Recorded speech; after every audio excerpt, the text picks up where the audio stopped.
Mesdames et messieurs, bonsoir et bienvenue à tous. À l'entente de ce journal, le président de la République appuie l'espace maritime guinéen. Professeur Alpha Condé vient d'octroyer 35 000 gilets de sauvetage aux populations insulaires afin d'assurer leur sécurité, surtout en cette période de grande pluie. La cérémonie de remise s'est déroulée au port artisanal de Boulbiné dans la commune de Kaloum. Sanassi Keita, bureau de presse de la présidence de la République.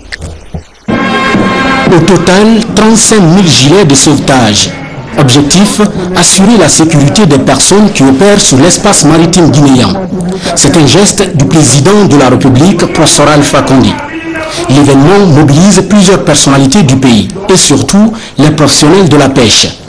Monsieur le Président de la République, votre préoccupation à sécuriser le territoire, ses habitants, ses richesses et ses espaces aériens et maritimes rassure les Guinéens.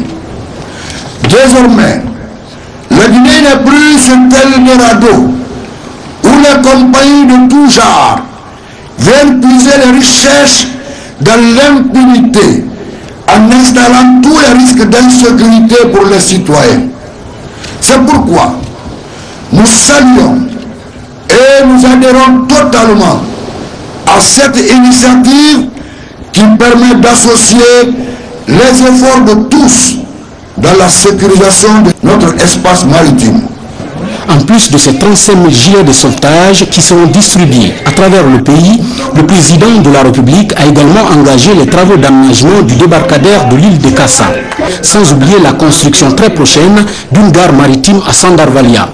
Une manière pour professeur Alpha Condé d'améliorer substantiellement les conditions de vie et de travail des personnes qui cherchent leur quotidien dans les eaux maritimes. L'histoire retiendra ainsi que c'est vous, sous votre clairvoyante direction, que pour la première fois, une telle initiative a vu le jour dans notre pays et se poursuit sans discontinuité et sans relâche. Cette opération s'étendra sur tous les débarcadères du littoral et au total, c'est un lot de 35 000 gilets qui seront distribués aux usagers.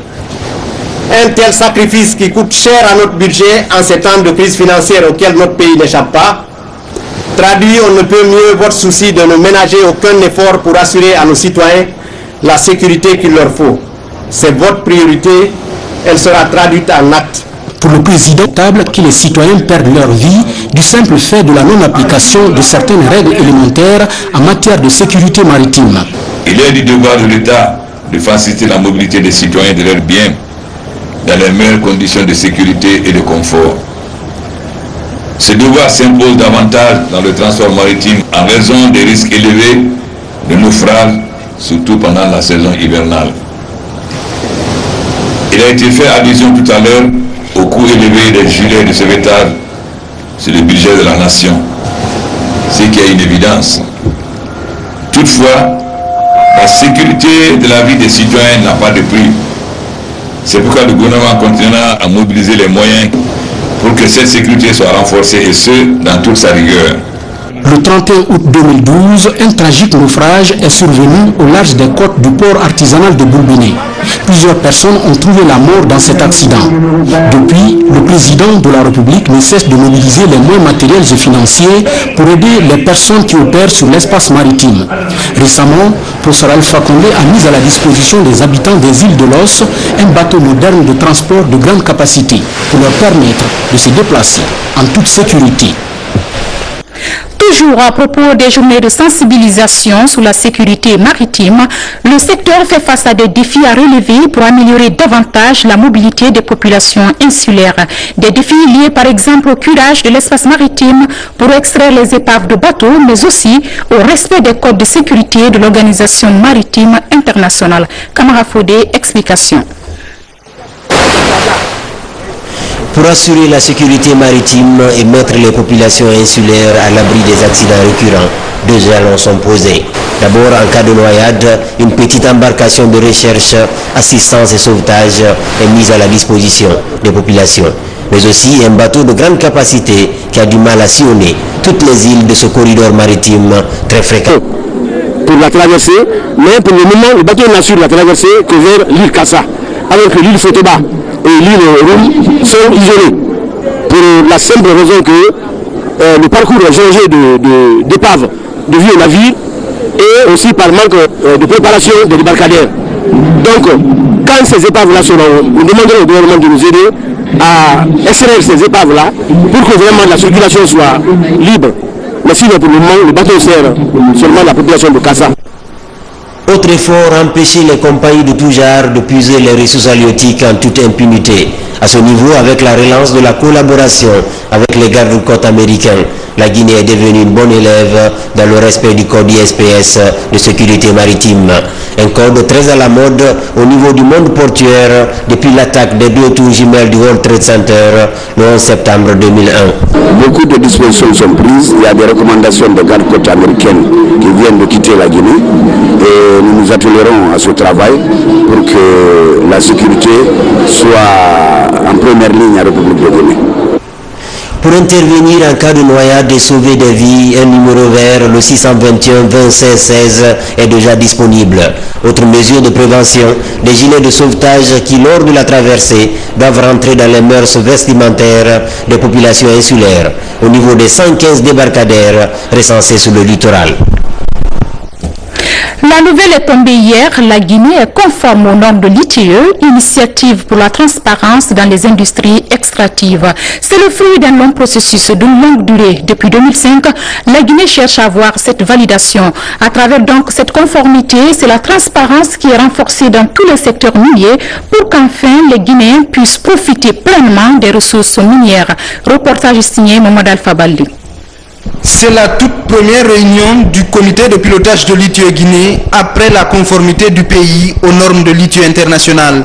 Une première, le secteur des industries extractives guinéennes est désormais jugé transparent et fiable.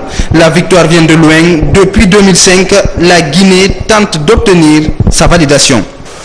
Nous allons continuer parce que c'est devenu un challenge. C'est un processus. Ce processus, ça ne veut pas dire simplement que nous l'avons eu, que nous devons croiser les bras. Nous serons évalués chaque année pour savoir si nous restons toujours dans les normes. La Guinée regorge d'énormes ressources minières. Le pays est qualifié de scandale géologique. Pourtant, il fait partie des pays pauvres. Avec cette validation, l'espoir est grand quant à la correcte utilisation des richesses issues du secteur des mines. Depuis près de 50 ans, nous n'avons pas perçu vraiment l'impact réel de ces revenus sur les populations, surtout les populations concernées par ces zones minières. Donc c'est très important pour nous de savoir que maintenant nous commençons à suivre la bonne voie, la voie de la transparence. Aujourd'hui, on a mis en place une gestion transparente qui permet aux populations non seulement de recevoir les revenus, mais de participer à tout projet, non seulement à l'élaboration du projet, mais à l'exécution, mais aussi au contrôle de gestion des revenus qui proviennent de l'extraction minière. L'avènement de la démocratie en Guinée suscite la convoitise des grandes sociétés minières de la planète. La conformité de la Guinée aux normes ITIE vient améliorer davantage l'image des industries extractives du pays qui abrite les plus importantes réserves de bauxite au monde. Dans l'actualité également, la signature d'un protocole d'accord entre le ministère de l'enseignement technique et de la formation professionnelle et la société Simfer, membre du groupe Rio Tinto. Ce protocole porte sur un programme d'apprentissage métier de 200 employés de la société Simfer, une formation qui sera pilotée par les responsables de l'enseignement technique et professionnel. Koumara Moussa, reportage.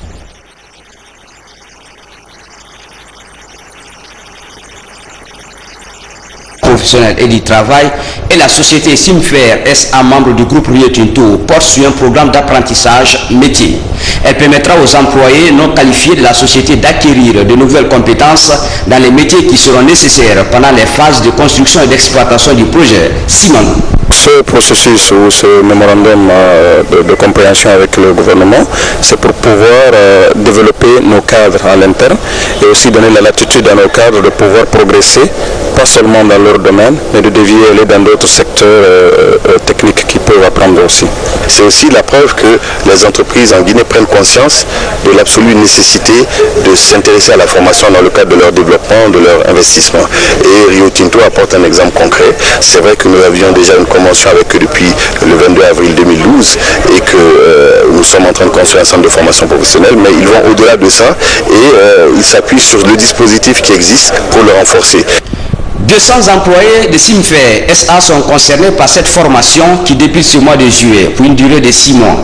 Ils seront formés par les enseignants des écoles professionnelles du pays dans les métiers comme la maçonnerie, l'électricité industrielle, le réseau télécom, la mécanique diesel, engins lourds et l'électronique. L'objectif est de développer les compétences locales pour que les employés guinéens de Simfer aient des opportunités de travail lors des prochaines phases du projet. Des engins roulants pour les chefs d'antenne de régionaux et préfectoraux des fonds de développement social et de la solidarité. Ils permettront ces équipements aux agents déjà formés d'être mobiles et opérationnels sur le terrain. Un geste du gouvernement évalué à plus d'1 milliard de francs guinéens en vue de lutter efficacement contre la pauvreté en Guinée. Mohamed De Camara.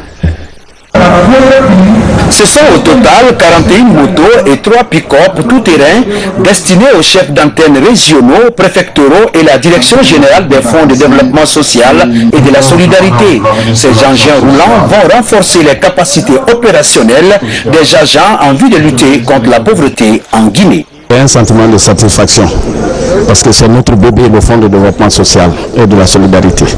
Donc je suis très heureux, je suis très satisfait de leur voir sur ces motos et aller accomplir leur mission sur le terrain. Ces chefs d'antenne ont été recrutés selon leurs compétences. Je suis très optimiste qu'ils vont réaliser la mission. Conscient du volume de travail qui vise à aider le peuple de Guinée à accroître son bien-être et plus particulièrement les communautés qui vivent dans les conditions d'extrême pauvreté, nous vous promettons de croire à notre sincère dévouement à exécuter toutes les missions que nous serons confiées par la Direction générale. La lutte contre les conditions de vie précaires des populations en Guinée est une préoccupation du gouvernement du professeur Alpha Condé. C'est pourquoi l'État a débloqué dans le budget national de développement 1 milliard 790 millions de francs guinéens pour l'achat de ces engins roulants. Il faudrait que 6 mois après que nous ayons des résultats très palpables. Donc vous venez de suivre une formation qui vous a largement détaillé pourquoi vous avez été recruté, pourquoi vous allez partir à l'intérieur du pays. Et je pense que vous avez bien assimilé la leçon et que ça va être très bien appliqué sur le terrain. Vous êtes des jeunes, le professeur Alpha Condé compte sur vous, le ministère de l'Action sociale compte sur vous. Avant que les couches vulnérables, ça existe en Guinée, en grand nombre, et toute action menée vers ces couches vulnérables, vraiment, doit nous intéresser tous, à tous les niveaux. Et je pense que c'est au cœur de la politique même du président de la République, le professeur Alpha Condé, qui ne cesse tous les jours de nous rappeler que son plan d'action vise à la promotion de la jeunesse et de la couche féminine et aussi à la lutte contre la vulnérabilité. Ces chefs d'antenne des fonds de développement social et de la solidarité quitteront Conakry dans les jours à venir pour l'intérieur du pays pour y prendre fonction. Actualité politique à présent avec la poursuite du dialogue inclusif au Palais du Peuple. Ce matin, les travaux ont porté sur le choix de l'opérateur technique pour la révision du fichier électoral. Au cours de cette deuxième rencontre du dialogue, la Commission électorale nationale indépendante CENI a exprimé sa volonté d'organiser les prochaines échéances dans un meilleur délai. Mohamed Lamine Camara apporte des précisions en images. Pour cette deuxième journée du dialogue politique interguinéen, les débats portent sur le premier des 5 points inscrits dans l'accord du 3 juillet 2013. Il s'agit du choix de l'opérateur technique pour la révision du fichier électoral. Sur la question, la Commission électorale nationale indépendante rassure les acteurs politiques quant aux efforts en cours dans l'accomplissement de sa mission. La Commission électorale nationale indépendante se projette déjà sur l'organisation des futures élections. Puisque nous avons commencé le travail et nous avons déjà les termes de référence pour le choix du consultant, je précise que nous n'avons pas de problème quant au choix du consultant. Je dis que nous avons deux options. Ou nous choisissons un cabinet, ou nous choisissons une personne morale, physique. Le lancement du dossier d'appel d'offres jusqu'à la réception des offres, à l'adjudication, c'est 99 jours. Je ne pense pas qu'on soit en retard. L'allure avec laquelle ce dialogue politique se tient, les partis de la majorité présidentielle et de l'opposition apprécient la démarche de la Commission électorale nationale indépendante, en dépit de quelques dysfonctionnements. On peut dire que, pour le moment en tout cas, les discussions augurent d'une conclusion heureuse de ce dialogue. Nous espérons surtout que cette fois-ci, à la différence du dialogue qui s'est déroulé en 2013, que les décisions que nous allons prendre vont être effectivement appliquées, et qu'on ne se contentera pas de discuter, de se mettre d'accord et de signer les documents, mais que chacun respectera les engagements auxquels il aura librement souscrit au terme de ce dialogue. L'Assemblée a encore félicité la CENI pour le travail accompli, mais la recommandation fondamentale, c'est d'assurer une information, une communication suffisante avec les partenaires que sont les partis politiques, le gouvernement ainsi que les partenaires au développement. À l'issue de cette deuxième rencontre politique, la mise en place des comités de veille et de suivi est évoquée. Il y a un comité de suivi, à l'intérieur du comité de suivi, il y aura un comité de veille qui va veiller à l'applicabilité justement de toutes les résolutions qu'on va donner à la CENI. L'espoir est permis. Il faut qu'on se parle, il faut qu'on arrive à trouver des solutions idoines dans notre pays. La relance de ce dialogue politique interguinéen démontre que la démocratie se construit davantage en Guinée. Les travaux de cette séance vont se poursuivre demain samedi dans cette même salle du Palais du Peuple. Avant de poursuivre ce journal, voici le contenu de ces décrets du président de la République. Décret de 2014 PRG-SGG portant nomination d'ambassadeur, le président de la République, vu la Constitution, décrète. Article 1er. M. Fodé Camara, précédemment conseiller à l'ambassade de la République de Guinée au Japon, est nommé ambassadeur extraordinaire et plénipotentiaire auprès du gouvernement de la Sierra Leone. Article 2. M.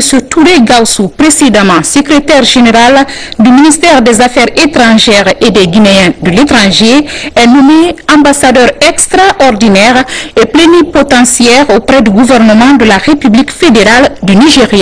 Article 3. Le présent décret qui prend effet à compter de sa date de signature sera enregistré et publié au journal officiel de la République.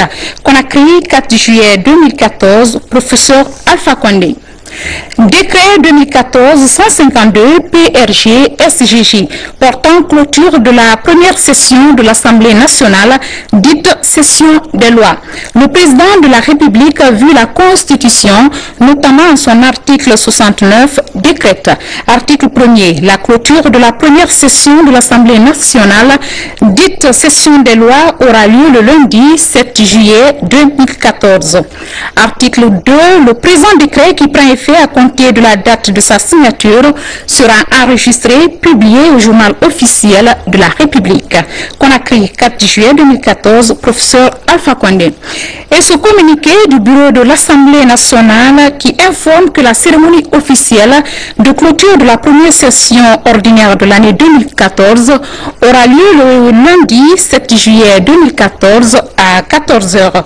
Sont conviés à prendre part à cette importante cérémonie les présidents des institutions constitutionnelles, le ministre d'État, directeur de cabinet du président de la République, le ministre d'État, secrétaire général de la présidence de la République, le ministre chef de cabinet de la présidence, les membres du gouvernement, le représentant du président de la République auprès de l'Assemblée nationale, le grand chancelier de l'ordre du mérite, le médiateur de la République, le secrétaire général du gouvernement, le secrétaire général des affaires religieuses, le gouverneur de la Banque centrale de la République de Guinée, le chef d'état-major des armées, le haut commandant de la gendarmerie, les membres du corps diplomatique et consulaire, les représentants des institutions internationales, le gouverneur de la ville de Conakry, les maires des 5 communes de Conakry, les représentants des intercentrales syndicales, les représentants des organisations de la société civile, l'imam de la grande mosquée Faisal, l'archevêque de Conakry, l'évêque du diocèse anglican de Guinée et de Guinée-Bissau, le président de l'AIMEG. Compte tenu de l'importance de l'événement, la présence de tous les invités est vivement souhaitée. Conakry, 4 juillet 2014. Pour revenir à ce journal, le Premier ministre, chef de gouvernement, s'est acquitté de ses obligations religieuses ce vendredi dans la commune de Kaloum. En ce mois béni de Ramadan, l'imam a saisi l'occasion pour exhorter les fidèles musulmans à la préservation de la paix et à l'unité nationale. Hadi Kamara. C'est le premier vendredi du mois de Ramadan. Ramadan, mois de piété, de sobriété, de sagesse et d'abstinence. C'est ici, à la mosquée de Sandarvalia, dans la commune de Kaloum, que le Premier ministre, chef du gouvernement, en compagnie du secrétaire général aux affaires religieuses et du gouverneur de la ville de Conakry, s'est acquitté de ses obligations religieuses. Dans son sermon, l'imam de la mosquée s'est longuement penché sur la préservation de la paix, de l'unité nationale et de la réconciliation. Devant ces fidèles musulmans donc, l'imam a invité les uns et les autres au travail et à la persévérance, surtout en ce mois béni de Ramadan.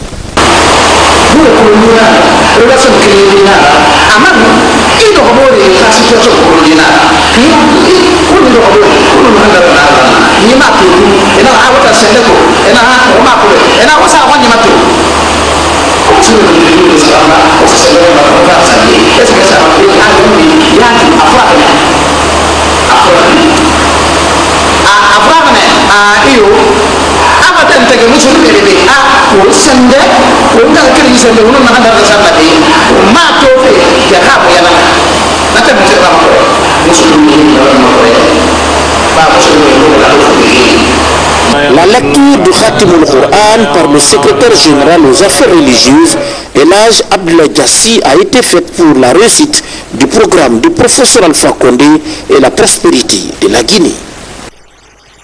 Restons avec le Premier ministre, chef de gouvernement, qui a rencontré hier les artistes guinéens. Une concertation axée sur les difficultés qui assaillent le secteur de la culture. Des échanges qualifiés de fructueux par les uns et les autres. Les détails avec Yaya Silla. C'est dans une atmosphère de cordialité que le Premier ministre, chef du gouvernement, a reçu hier jeudi l'ensemble des artistes, musiciens et interprètes de Guinée dans cette salle de conférence de la primature. Les hommes de culture de Guinée venus témoigner de leur adhésion aux idéaux de paix et de dialogue du président de la République. Les artistes de Guinée lancent un appel pressant à tout Guinéen pour que sans passion, chacun fasse preuve de sagesse pour ne voir que les intérêts supérieurs de la nation guinéenne. Tirant les leçons d'un passé récent, il importe à présent que des mesures urgentes soient envisagées pour donner un souffle nouveau au secteur de la culture et du patrimoine historique. Le Premier ministre, chef du gouvernement, a réitéré l'engagement du gouvernement à œuvrer davantage dans le sens de la préservation et le développement de la culture guinéenne. C'est une rencontre vraiment très fructueuse et au cours de laquelle nous avons échangé sur la place et le rôle de la musique guinéenne. Les artistes ont soumis au gouvernement l'ensemble des problèmes qui les assaillent. Ils ont réaffirmé leur soutien au chef de l'État, au gouvernement. Alors nous nous sommes évertués à leur expliquer le sens que nous donnons à notre culture, que le président de la République, quand il dit la Guinée is back, c'est-à-dire que nous devons retourner à nos valeurs originales, y compris dans le domaine culturel. Donc ensemble, nous avons partagé la conviction qu'il faut faire un travail, d'abord de recensement, comme l'a demandé le chef de l'État, de tout notre patrimoine culturel, et aussi un travail de valorisation de ce patrimoine ancien, afin que les Guinéens ne soient pas déconnectés de leur réalité culturelle. Parce qu'au jour d'aujourd'hui, nous avons le sentiment qu'il y a une perte de repères au plan de la culture. Nous diffusons davantage les cultures, les emprunts étrangers, et il faut revenir à ça. Après la rencontre, certains artistes ont tenu à exprimer leur satisfaction par rapport au message véhiculé. Je suis très content et réconforté. Depuis ce message que nous venons d'entendre de M. le Premier ministre, les artistes guinéens enfin vont connaître le bonheur. Nous sommes très satisfaits. J'ai un sentiment de satisfaction. Je suis beaucoup édifié. Je sais aujourd'hui qu'à partir de cet instant, le gouvernement du professeur Alpha Condé a pris les affaires de la culture à bras le corps. Donc je suis satisfait à plus d'un titre. Ainsi, le regard est désormais tourné vers le département en charge de la culture et du patrimoine historique pour la relance de la culture guinéenne à travers des festivals et d'autres activités théâtrales. Et puis, la volonté du chef de l'État de faire de la Guinée un pays où les investissements sont profitables se matérialise de plus en plus. Après donc la signature d'un contrat minier avec Rio Tinto, l'admission de la Guinée à l'ITIE international, ce sont des chefs d'entreprise français qui frappent à la porte de notre pays. Ils ont rencontré le président de la République, les membres du gouvernement et ils ont noué des partenariats d'affaires avec le secteur privé guinéen. La révision de nombreux codes, dont ceux des mines, des marchés publics, du travail, ainsi que des mesures prises pour assurer l'indépendance de la justice, sont autant de facteurs qui favorisent l'environnement des affaires dans un contexte mondial. Ce sont des réformes que le gouvernement a engagées depuis l'avènement de la Troisième République. Résultat, une trentaine de chefs d'entreprise français a séjourné en Guinée. Ils sont venus discuter avec le gouvernement et le secteur privé des opportunités d'investissement en Guinée. Cette rencontre est très importante, elle est d'autant importante qu'elle permet au secteur privé guinéen et au secteur privé français de nouer des relations.